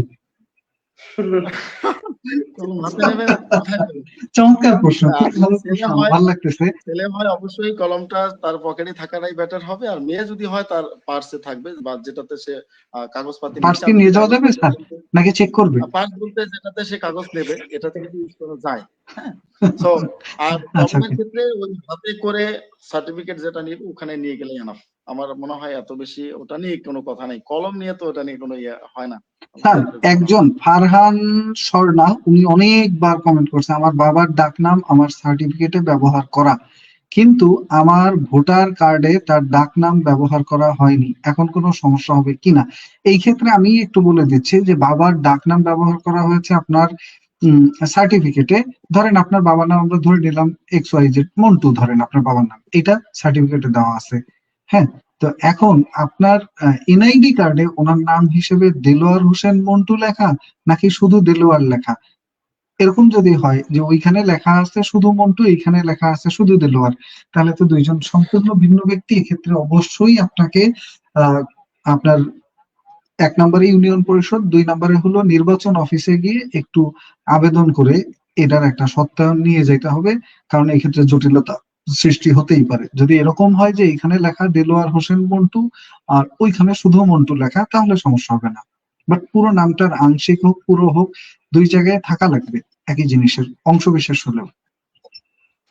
এটা একটা প্রশ্ন ছিল, উনি অনেকবার প্রশ্ন করেছেন। এটাই রিয়েলি যদি আপনার হয় যে আপনার সার্টিফিকেটে আপনার বাবার নাম মন্টু, কিন্তু আপনার এনআইডি কার্ডে আপনার বাবার নাম দেলোয়ার, কিন্তু তারই আসল নাম হলো দেলোয়ার হোসেন মন্টু, এই কথা তো আপনি বুঝাইতে পারবেন না বোর্ডকে যদি আসলে দুই পাশের যে কোনো এক পাশে পুরো নামটা না থাকে দেলোয়ার হোসেন মন্টু। সেক্ষেত্রে অবশ্যই আপনি ইউনিয়ন পরিষদ থেকে একটা প্রত্যয়ন নিতে পারেন এই মর্মে যে এই নামটা ওনারই, এবং এই ব্যক্তি এবং মন্টু এবং দেলোয়ার হোসেন মন্টু দুইজন একই ব্যক্তি। দুইটা জায়গা থেকে, একটা হলো আপনার ইউনিয়ন পরিষদ থেকে, এবং দ্বিতীয়টা হলো আপনার নির্বাচন অফিসে আপনি এটা পরিবর্তন করতে চাচ্ছেন, এই সংক্রান্ত ডকুমেন্ট দিয়ে যে আবেদন করবেন তার একটা কপি ভাইবা বোর্ডে নিয়ে গেলে ভালো হয়, নচেত এটা একটা ঝামেলা হতে পারে। স্যার, বাবা মায়ের এনআইডি কার্ডের ফটোকপি কি নিয়ে যাব? না, লাগবে না। জাতীয় পরিচয় পত্রের ফটোকপি সত্যায়িত করার প্রয়োজন আছে? হ্যাঁ, আপনার এনআইডি কার্ডের ফটোকপি গুলো সবই সত্যায়িত করে নেওয়াই বেটার। আমারগুলো সবই সত্যায়িত করা ছিল। মানে যত ফটোকপি আছে ফটোকপি গুলো সত্যায়িত করা ভালো, আর মেইন কপি কোনো সত্যায়িত করার প্রয়োজন নেই। তো আমরা আসসালামু আলাইকুম স্যার, আপনারা কেমন আছেন? আমি আপনাদের প্রাইমারি প্রধান শিক্ষক, লাইভ 5 ব্যাচের ছাত্রী। স্যার, অন্য এলাকার বিসিএস ক্যাডার, অন্য এলাকা না, আপনি পুরো বাংলাদেশের যে কোনো জায়গায় যে কোনো ব্যক্তিকে দিয়ে যদি আপনার এনআইডি কার্ড সত্যায়িত করেন, যাদের সত্যায়িত করার অনুমোদন আছে, তাহলেই যথেষ্ট। কোনো একটা এলাকা নির্দিষ্ট করা নেই এটার জন্য। স্যার, আসলে প্রিফারেবল কালার কোনটা ছেলেদের জন্য এবং মেয়েদের জন্য পোশাকের ক্ষেত্রে? বিশেষ কোনো কালার এই আছে যে নাকি আমার যে গায়ে কালার যেটা আছে, পরলে নাম্বার বেশি আমার পাবে? গায়ে যেটা আছে, তাই না? আমার গায়ে যেটা আছে শার্ট, আর সাদা স্যারের গায়ে যেটা আছে ব্লেজার, এটাই তো মোটামুটি ছেলেদের জন্য পারফেক্ট, তাই না? আর মেয়েদের জন্য আর কার গায়েরটা দেখবে? আমারটা ঈশান দেখবে স্যারকে নাকি, দেখে এই যে দেখবে। Golden colour? আর মেয়েদের জন্য গোল্ডেন কালার দেখবে না? আচ্ছা। জি আহ, স্যার। একজন বলছে সাজ্জাদ মেয়েদের sir is the best of Bidyabari. আমি তাকে বলবো যে কোনো বাড়ির ছাদ দেখে যদি বলেন যে এই বাড়ির ছাদটাই সেরা, ছাদের কারণেই বাড়িটা সেরা, তো বাড়ির নিচের অংশ কিন্তু আপনি বাদ দিয়ে গেছেন। বাড়ি ছাড়া ছাদের কোনো গুরুত্বই নাই। আমার সাথে যাদেরকে দেখতে পাচ্ছেন তারা প্রত্যেকে আমাদের সম্মানিত স্যাররা, প্রত্যেকেই হলো বিদ্যাবাড়ির পিলার, আর পিলার ছাড়া আসলে কিছুই হয় না। আমরা যারা আছি আমরা তো উপরের শো, যাদেরকে বাইরে থেকে আপনারা দেখতে পাচ্ছেন, কিন্তু আমরা যেটার উপর ভিত্তি করে দাঁড়িয়ে আছি, আমাদের যে পুরো বিদ্যাবাড়ির টিম, যাদের প্রতি অশেষ কৃতজ্ঞতা, যারা লেকচার শিট গুলো তৈরি করে না দিলে, পড়াগুলো রেডি করে না দিলে, ক্লাসরুম গুলো রেডি না রাখলে, এই যে সেট আপ ম্যানেজমেন্ট এত কিছু রেডি না রাখলে আমাদের দ্বারা আসলে কোনোদিনই সম্ভব ছিল না এরকম নিজেদেরকে প্রেজেন্ট করা। আমাদের কাজটা অনেক বেশি সহজ করে দিয়েছে তারা। কৃতজ্ঞতা টিম বিদ্যাবাড়ির প্রতি, যাদেরকে আপনারা ক্যামেরায় দেখতে পাচ্ছেন এবং যাদেরকে দেখতে পাচ্ছেন না। আর সর্বোপরি এমআই প্রধান মুকুল স্যারের প্রতি, যার মূলত ঐকান্তিক প্রচেষ্টা এবং আগ্রহের কারণে আজকে বিদ্যাবাড়ি এই অবস্থানে এবং আপনাদের বিদ্যাবাড়ি হয়েছে। আমরা শুধুমাত্র এটা একটা ক্ষুদ্রতম অংশ। সামগ্রিক যে প্রচেষ্টা, সেই প্রচেষ্টার একেবারেই ক্ষুদ্রতম একটা অংশ। আমরা, আমাদের থেকে অনেক বেশি অবদান রাখেন যারা বিদ্যাবাড়ি থেকে, ধরেন আমাদের এই টিম বিদ্যাবাড়িতে এখন প্রায় 250-র মতো মানুষ কাজ করে। আর এই 250-র মতো আমাদের যারা সহকর্মীবৃন্দ আছেন, এদের প্রত্যেকের কাজ আলাদা আলাদা করে অ্যাসাইন করা। কেউ আপনার ফোনটা রাত 12টার পরে রিসিভ করছে, কেউ আপনার লেকচার শিট গুলো আপলোড দিয়ে দিচ্ছে, কেউ আপনার ভিডিও গুলো এডিটিং করছে, ক্লাসের ভিডিও গুলো আপনাদের দিয়ে দিচ্ছে। কোনো স্যার ক্লাসে পড়াচ্ছেন, তো স্যারের পেছনে ক্যামেরাটা আরেকজন চালাচ্ছেন। স্যার ক্লাস নিচ্ছেন, তো ওই ক্লাসের সকল ম্যানেজমেন্টটা আরেকজন চালাচ্ছে, যাদেরকে আপনারা দেখতে পাচ্ছেন না। তো অনেক বড় একটা টিম বিদ্যাবাড়ি, আর এই টিম বিদ্যাবাড়ি মানে শুধুমাত্র আমরা যে কয়েকজন স্যাররা পড়াচ্ছি আমরাই না, অথবা যে ক্যামেরাম্যান আছে শুধু সে না, অনেক বড় একটা টিম এবং অনেকগুলো কাজ সেগমেন্টে ভাগ করা। তো আশা করছি আমাদের কাছে সর্বোচ্চ সেবাটাই পাবেন, এবং আমাদের ক্লাসগুলোর পাশাপাশি আমাদের অন্যান্য যে সাপোর্ট গুলো আছে, 24 আওয়ার্স যে অনলাইন সাপোর্ট, অন্যান্য সাপোর্ট গুলো, এইগুলোর ক্ষেত্রেও অন্যান্য সকল শিক্ষা প্রতিষ্ঠান থেকে একটা আলাদা বৈশিষ্ট্য বিদ্যাবাড়ির রয়েছে, যার জন্য আসলে আপনারা যাদেরকে ক্যামেরায় দেখতে পাচ্ছেন না, সবচেয়ে বেশি ক্রেডিট ওনাদের প্রাপ্য, সবচেয়ে বেশি অ্যাপ্রিসিয়েশনটা ওনারা পায়। কি বলেন স্যার আপনারা? অবশ্যই, মানে ওনারা আছেন বলেই আজকে হয়তো আমরা এখানে আসছি, মানে ওনাদের মানে মানে ওনাদের সহযোগিতায়, না হলে তো এখানে আসলে ইভেন এই যে এই যে লাইভে যে আজকের আসছি এই যে আমরা সেশনটা, প্রশ্ন উত্তর সেশনটা, এইটাও হ্যাঁ, ওনাদের live মাথা program। থেকেই আসা, আমরা শুধুমাত্র এটার একটা অংশ হয়েছি। আমরা শুধু এখানে তো মূল শোপিসের কথা মতো হলো আছি। এক্ষেত্রে বেশ কয়েকজনেরই নাম উল্লেখ না করলেই না, যারা আসলে খুব বেশি সময় দিচ্ছেন, যারা অফিস টাইম হিসেবে অফিস করেন না আর কি, আর এই কারণেই কাজটা এত সুন্দরভাবে, সহজভাবে, সাবলীল ভাবে শেষ হয়। তো একটা জিনিস স্যার, ভাইবা পরীক্ষাতে আসলে পড়াশোনাই কি গুরুত্বপূর্ণ? আমি এই প্রশ্ন এর আগেও 3-4 বার বলেছি, এখনো আবার বলতে চাই, আসলে কি পড়াশোনাই গুরুত্বপূর্ণ নাকি অন্য কোনো বিষয় আছে? সবার উদ্দেশ্যে ভাইভাতে যদি বলেন। আমি যেটা ব্যক্তিগতভাবে মনে করি যে একজন প্রার্থী যখন ভাইভাতে যায়, তার মানে কিন্তু সে সবকিছু জেনে বুঝে পরীক্ষা পাশ করে তারপর লাস্ট স্টেপ হচ্ছে ভাইভা, তার মানে কি সবকিছু সে জানে। তো এর থেকে বেশি গুরুত্বপূর্ণ হচ্ছে যে আসলে ভাইভাটা এটা পরীক্ষা না, এটা হচ্ছে নিজের যোগ্যতাটাকে প্রমাণ করা। মানে এটা কিন্তু পরীক্ষার হল না যে এখানে আমি গিয়ে আমি কতটুকু জ্ঞানী, আমি আমার কতটুকু জ্ঞান আছে, এটা না। ভাইভাটা হচ্ছে যে আমি যোগ্য কিনা, এই পদের জন্য আমি যোগ্য কিনা, এই যোগ্যতাটা প্রমাণ করা। তো এর থেকে বেশি গুরুত্বপূর্ণ হচ্ছে আমি ফারহান মনে করি যে স্বর্ণা, আপনার পড়াশোনার কোনো ঝামেলা হবে না, যেভাবে বলছেন। বুলবুল এবং আহসান রেজা বুলবুল, আপনি যেভাবে বলেছেন সবকিছু আমি দেখেছি, এতে কোনো সমস্যা নেই স্যার। আচ্ছা, তো এখানে যেটা হচ্ছে যে নিজের যোগ্যতা প্রমাণ করা, মানে অন্য 10 জন প্রার্থী থেকে কেন আমি যোগ্য, এটাকে উপস্থাপন করা। তো এখানে আমি মনে করি যে পড়াশোনার থেকে বেশি গুরুত্বপূর্ণ হচ্ছে যে নিজেকে কিভাবে উপস্থাপন করা যায় প্রত্যেকটা প্রশ্নে, প্রত্যেকটা আমার বাচনভঙ্গিতে এবং প্রত্যেকটা আমার কথায়, এটাই। তো আমরা একেবারেই শেষ পর্যায়ে, যদি শাওন স্যারের পক্ষ থেকে কোনো পরামর্শ বা কোনো উপদেশ বা প্রাইমারি ভাইবা সম্পর্কিত কোনো কথা থাকে, একটু যদি বলতেন। স্যার, পরামর্শের মধ্যে একটাই যে কনফিডেন্স হারানো যাবে না, আত্মবিশ্বাসের সহিত আপনাদের ভাইবা ফুডটা ফেস করতে হবে। আপনার কত নাম্বার পেয়েছেন, আশেপাশে কেমন, আশেপাশে কার কেমন পোশাক আশাক আছে সেটা দেখার বিষয় না, ঠিক আপনি নিজেকে কতটুকু সেখানে রুচিশীল এবং পরিমার্জিত করে গিয়েছেন সেটা হচ্ছে সবচেয়ে দেখার বিষয়। আর অনেকে আপনাকে বলবে আমার 80 ছিল, 90 ছিল, 85 ছিল, এত ছিল, এত ছিল, এটা আপনি দেখবেন না। এটা দেখলে আপনার ভাইবা বোর্ডটা আবার আরো খারাপ হওয়ার সম্ভাবনা আছে। সুতরাং আপনি টিকেছেন মানে আপনার যোগ্যতা টিকেছেন, এটা মাথায় রেখে যাবেন। ভাইবা বোর্ড আপনাকে অনেক কিছু ফেস করে দিতে পারে। পাশাপাশি আপনার এই 1 নম্বরে আপনার যে কেউ 2 নম্বর বেশি পেয়েছে, আপনি ভাইবাটা ভালো করলে 2 নম্বরের জায়গায় 3 নম্বর বেশি পেয়ে আপনি কিন্তু চাকরিটা পেতে পারেন। সবার জন্য এটাই শুভকামনা থাকবে। সবাই ভাইবার জন্য প্রস্তুতি নিন। ধন্যবাদ। আচ্ছা, তো দিন শেষে প্রাইমারি শিক্ষক নিয়োগে ভাইবা অত্যন্ত গুরুত্বপূর্ণ একটা বিষয়। যারা পাশ করেছেন, এইটাই শেষ দরজা। এই দরজা ওপেন করতে পারলেই চাকরি পর্যন্ত পৌঁছে যাবে, এবং এইখানে ফেল মারলে আবার শুরু থেকে শুরু করতে হবে। সো এটাকে হালকাভাবে না নিয়ে সর্বোচ্চ গুরুত্ব দিয়ে প্রস্তুতি নিতে থাকুন। আর একটা বিষয় হলো, যারা এই পরীক্ষাটিতে আসলে কৃতকার্য হয়নি, অথবা প্রস্তুতি মোটামুটি দুর্বল, বা বুঝতেই পারছেন যে পাশ করলেও পরিস্থিতি ভালো না, তারা নিবন্ধন যেটা আছে এটার উপরে ফোকাস দিতে পারেন। আজকের মতো প্রাইমারি শিক্ষক নিয়োগ সংক্রান্ত যে আলোচনা বা প্রশ্নোত্তর সেশনটা আমরা এখানেই শেষ করতে যাচ্ছি। যারা অনেক প্রশ্নের এখনো প্রশ্ন করছেন, আমাদের এখানে দেবব্রত দেব, এমডি রকি, সিরাজুম মুনিরা, এরপরে দেবব্রত দেব, মাসনুদা, সুরভি, এরকম অনেকে প্রশ্ন করছেন। আপনারা যে প্রশ্নগুলো করছেন প্রত্যেকটা প্রশ্নের উত্তর আমরা দিয়েছি, এবং এই প্রশ্নের উত্তরগুলো সেশনের শুরুর দিকে ছিল। যারা লাইভটি শুরু থেকে দেখেননি তারা চাইলে আবার শুরু থেকে দেখে নিতে পারেন। এখানে আশা করছি প্রশ্নের উত্তরগুলো পেয়ে যাচ্ছেন। আর আজকে অনেক রাত হয়ে গেছে, আমরা এখনই তাহলে আমাদের লাইভটা এখন এখান থেকে বিদায় নিতে চাচ্ছি। আমাদের পক্ষ থেকে এবং বিদ্যাবাড়ি টিমের পক্ষ থেকে আপনাদের সবার জন্য অসংখ্য ধন্যবাদ এবং শুভকামনা রইল। স্যার, আমার প্রশ্নের উত্তর দিলেন না, সব ডকুমেন্ট জমা দেওয়ার তারিখ কি জানাবে? তারিখ না জানালে আপনি জানবেন কেমনি? এগুলা কোনো প্রশ্ন করলেন আপনি যে কাগজ জমা দেওয়ার তারিখ জানাবে? এটা কোনো কথা না। জানালে আপনি কাগজ জমা দিবেন কিভাবে? এটা প্রশ্নই তো হয়নি।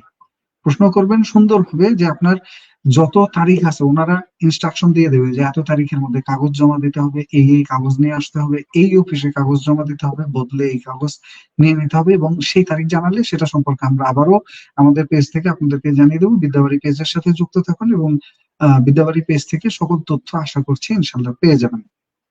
আর আজকের মতো তাহলে আমরা এখানেই বিদায় নিতে চাচ্ছি। সবার জন্য অনেক অনেক শুভকামনা। সকল শিক্ষার্থীদের মনের আশা পূরণ হোক, আমরা এইটাই প্রত্যাশা করি, এবং টিম বিদ্যাবাড়ি সর্বদা আপনাদের পাশেই আছে। আজকের মতো এই পর্যন্তই, দেখা হবে আবারও। ধন্যবাদ আবারও আমাদের শ্রদ্ধেয় স্যারদেরকে এবং টিম বিদ্যাবাড়িকে এই সুন্দর আয়োজনের জন্য। ভালো থাকবেন সবাই, শুভরাত্রি, আল্লাহ হাফেজ। আল্লাহ হাফেজ।